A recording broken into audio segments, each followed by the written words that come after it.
So back to business here.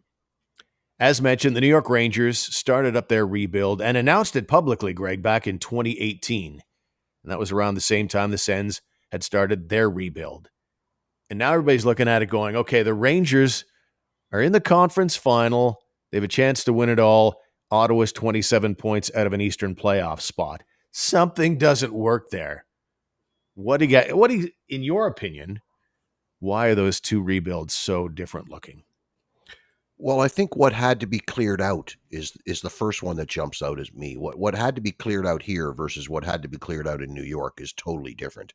What you were able to keep as a veteran foundation, they kept Chris Kreider, they kept Mika Zibanejad, they had Lundqvist, and you had already drafted the future, Gorgiev.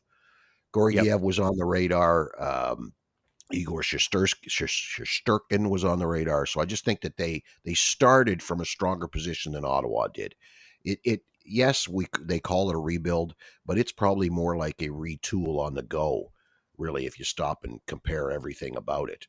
And then there was also we've talked off the air, the free agent situation, and it's New York, right? Like, that's your thought on it. Yeah, I mean, Panarin right out of the gate. That's Exhibit A, one of the top players on all the NHL. That's an attractive city to play in, obviously. And they've got unlimited funds, so nobody's going to get grinded. They'll obviously try and get everything under the salary cap. That's the rules, but it's not going to be a case of an internal cap like Ottawa has had for many years. So the Rangers were an attractive venue for Panarin to come to. Same thing with Adam Fox. And, that's a guy that is a New York kid. And when he was coming out of school at Harvard, he was drafted by Calgary and then was traded to Carolina when the Flames got wind of what he was up to. And he told Carolina when he got there, basically, I'll go back to school and come out as an unrestricted free agent after that. I'll go back to school for another year at Harvard, and then I'll be a UFA. So Carolina, they had him over a barrel. They basically traded him to New York. And so that's another advantage the Rangers have there. And they, again, attractive. But I mean, the luck the Rangers have had on top of everything else. So the Fox deal, I mean, it was a second rounder and a third rounder the Rangers got him for. Like, I don't even think the Rangers thought that was going to be possible. A second and a third rounder for a Norris Trophy winner last year. It's outrageous, the luck they had there. Who knew Chris Kreider was going to emerge as a Rocket Richard Trophy candidate? The luck they had at the draft. Alexis Lafreniere, are you kidding me? How many? They jumped up 12, 14 places or something like that to get Lafreniere number one overall.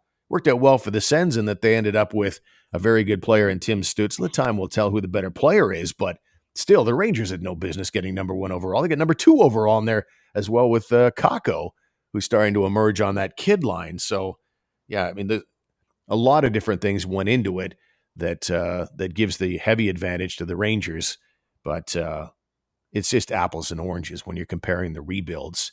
Not to mention the Sens had they had luck. It was all bad last year. Yeah. COVID and all those injuries they had. How much different could that season have been? They certainly wouldn't have been 27 points out of a playoff spot if Pinto's not out for the full year.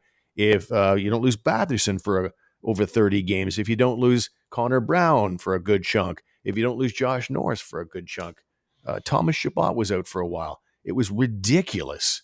Not to mention, there's a certain rhythm and momentum one gets to a season, and to have the season just stop for 2.5 weeks during COVID and that postponement. So they had their bad luck as well. So yes, it doesn't excuse it all. I mean, the Sens should be closer, even after everything we talked about, they should be closer than they are, but it's not, the gap isn't as absurd as it sounds. Right, and just look at the ages. Look at the ages of the New York Rangers. Look at how many Senators are 24 and under. Like, the future of their team is 24, 23, right? And you look at the Rangers scenario when they were doing their rebuild, they still had older, but not placeholder plugs like the Senators unfortunately ended up with. But really, when the Senators started, there was nobody who was older and contributing and being relied on in comparison to the Rangers.